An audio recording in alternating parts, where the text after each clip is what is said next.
We've reached the end of another season.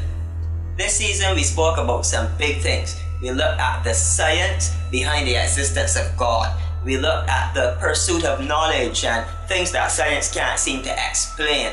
I sought to answer some big questions, so I thought it fitting to go out on this question. Are we alone in the physical universe? Are there aliens out there? Stay tuned for my answer.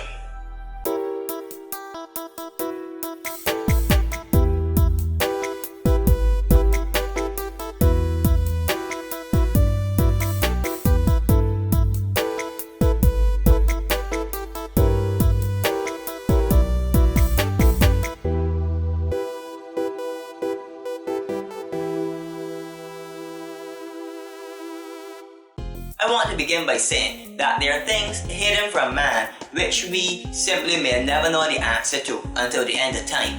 However, on the question of alien life, I believe I can firmly say there are no aliens out there. We are alone in the physical universe. Now, of course, you are going to want to know how I reached this answer, so here goes.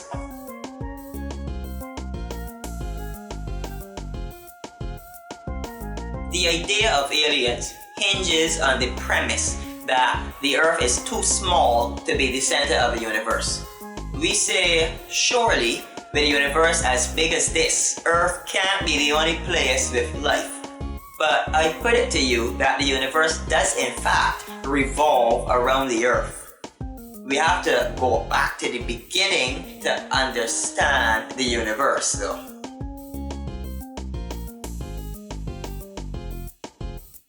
I want to really focus in upon what exactly was made.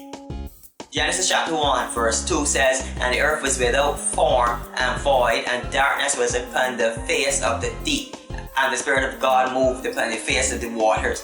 The only concrete thing that is mentioned about the earth in its original state is that it was covered with waters.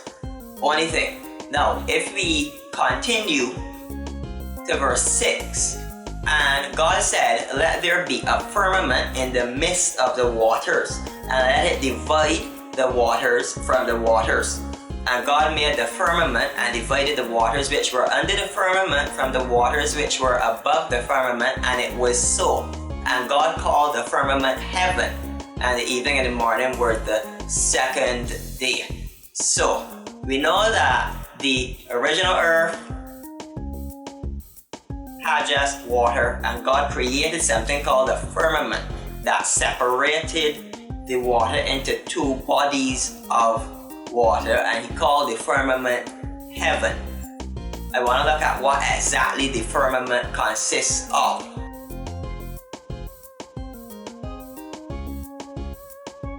Alright, so now jumping down to verse 20.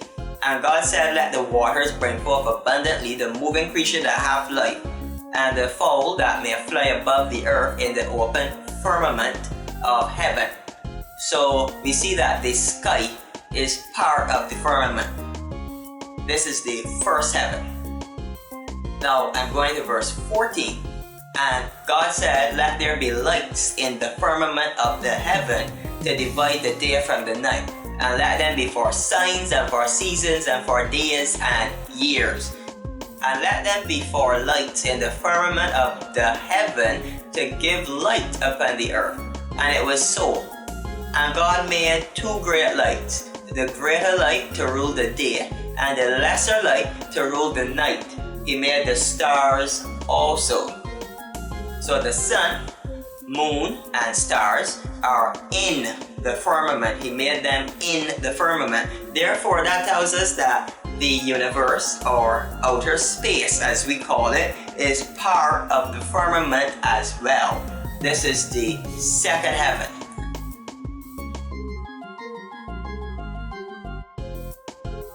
The firmament consists of the sky and space.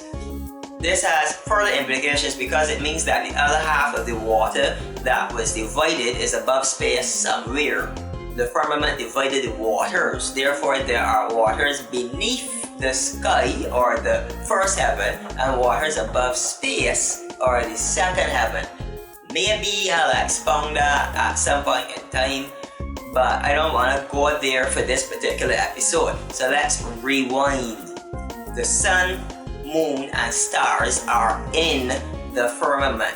Therefore, the universe, or outer space as we call it, is part of the firmament as well. And this is the second heaven.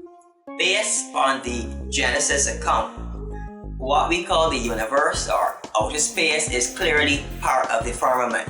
We grow up with the picture of the earth being hung in space. But according to Genesis, the earth was there before space. The earth was the first thing formed. Then the firmament, which included the sky and space. Then the sun, moon, and stars were all hung in place. The focus of this whole narrative of creation was the earth. God was focused on creating the earth and creating man out of it. The universe was made during the process for the purpose of separating the waters. Space is there to separate the waters, not to house other life forms. The universe does, in fact, revolve around the earth. As humans, we equate size with importance.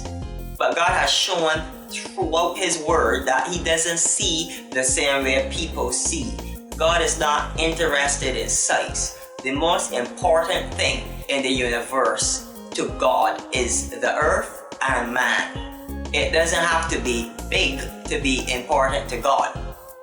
I think that is what the meat of the matter really is, that we have problems reconciling our size with the importance that God places on us. But God is not locked into size.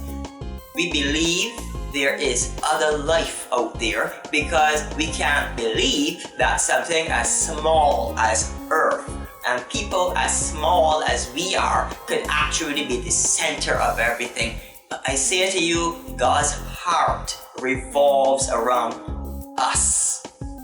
They're countless angels, and we regard angels as higher than us in every way, but God didn't die for them. He died for us.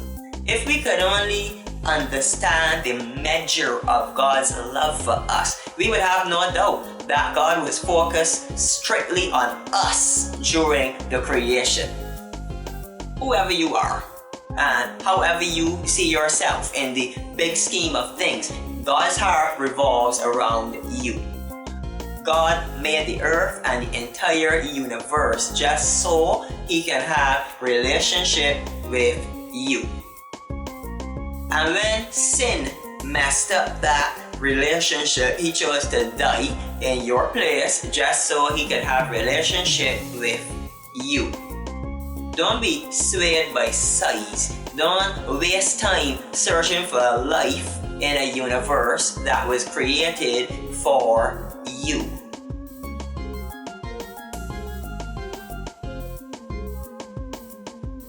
God is interested in you.